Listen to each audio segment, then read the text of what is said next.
समस्त को मो नमस्कार मु दीप्ति आपण मान को स्वागत करुच्ची मो यूट्यूब चैनल डीएस एम्बिशन को। आज वीडियो रे मु आपण मान सहित आलोचना करी लोकसाप लाइव रे स्वयंसहायक गोष्ठी को किपरि लॉक करा जिवो आ एही लॉक को किपरि हटा जाई परिबो। आशा करुच्ची आपण माने शेष जाय मोर ए वीडियो सह जोड़ी होई रहिबे। आपण मानकर सुचिंतित मतामत कमेंट बॉक्स रे जणाइबे। जदि वीडियोटी भल लागला तबे लाइक करिवे शेयर करिवे। जदि हम चैनल को नुवा करी विजिट करूछंती तबे सब्सक्राइब करिया को भूलिबे नहीं। जेकोसी स्वयंसहायक गोष्ठी को लोकसाप लाइव रे लॉक करिया कहले प्रथमे स्वयंसहायक गोष्ठी रे शामिल थिबा प्रत्येक सदस्यांकर मेंबर प्रोफाइल को एंट्री करिया को पड़िबो।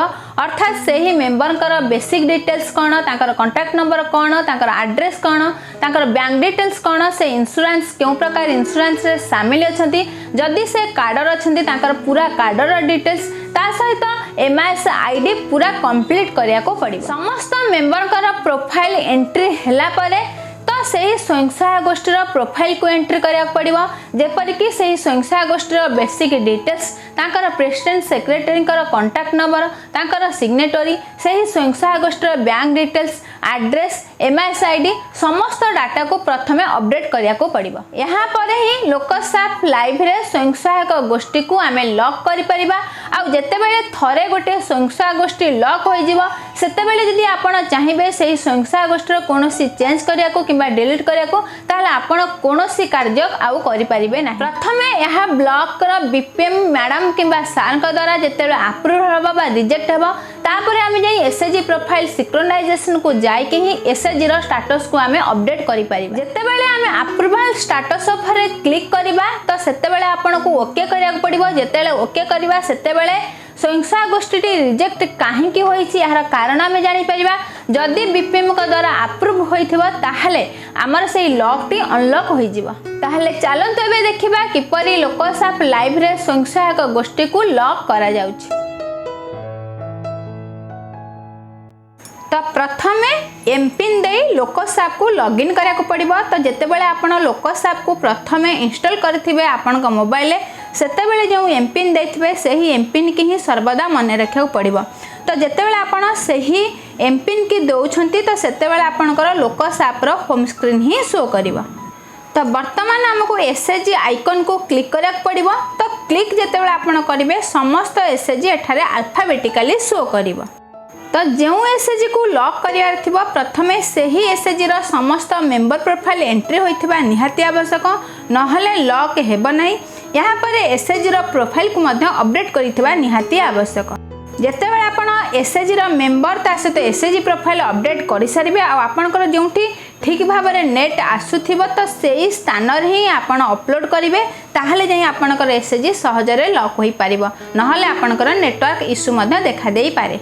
तो स्वयंसहायक गोष्ठी सामिल थिबा समस्त सदस्यांकर मेंबर प्रोफाइल सेतेबेले अपडेट हेबो जेतेबेले सेमानकर कोड देखिबे आपनकर कलर चेंज होई ब्लैक होईची। सेही परि एसएजी रो प्रोफाइल अपडेट हेबो आपण जानिबे जेतेबेले एसएजी रो कोड रो कलर चेंज होई कि ब्लैक कलर होइथबा ताहले जानिबे आपनकर एसएजी रो मेंबर ता सहित एसएजी रो प्रोफाइल अपडेट होईची बोली।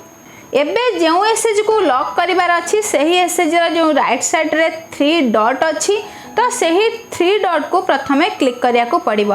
तो जेतेबेले आपण ताहाको सिलेक्ट करूछंती तो एठारे आपण को 6टी आइकन शो करिवो। जेहेतु एसएजी को लॉक करिवार अछि तेनु आमे रिव्यू एंड अपडेट डाटा ऊपर ही क्लिक करिया को पड़िबो। क्लिक कले एमती ही पेज शो करिवो। देखंतु एठारे एसएजी नेम सह जने मेंबर का प्रोफाइल एंट्री होई नाही बोली शो करूछि। तेणु प्रथमे आम यहाँ को कैंसल करके सही एसएजी रो मेंबर प्रोफाइल को अपडेट करिया को पड़िबो। तो जेतेले आपण मेंबर प्रोफाइल किपरि अपडेट होछि ताहा मोर पूर्व वीडियो रे आपण मानक सहित आलोचना करिछि। तो अपडेट परे पुनः सही 3 डॉट को टच करके रिव्यू एंड अपडेट डाटा को पुनः क्लिक करिया को पड़िबो। यहाँ पर देखंतु पुनः एसएजी नेम येलो कलर रे ही शो करूछि, अर्थात वर्तमान जाय एसएजी प्रोफाइल मध्य ठीक भाव में अपडेट होई नाही।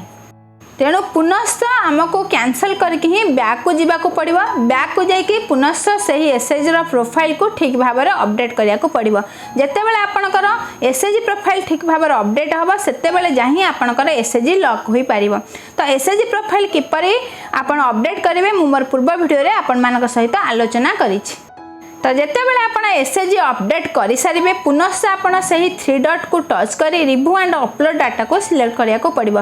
देखंतु एबे एसएचजी रो कलर चेंज होइकिनी ग्रीन हो गेला, अर्थात वर्तमान आपण चाहिले एसएचजी को अपलोड करि हेबो। तो जितेबाला आपनकर अपलोड ऑप्शन पर क्लिक करिवे एम्ति ही स्क्रीन आपन को शो करिवो।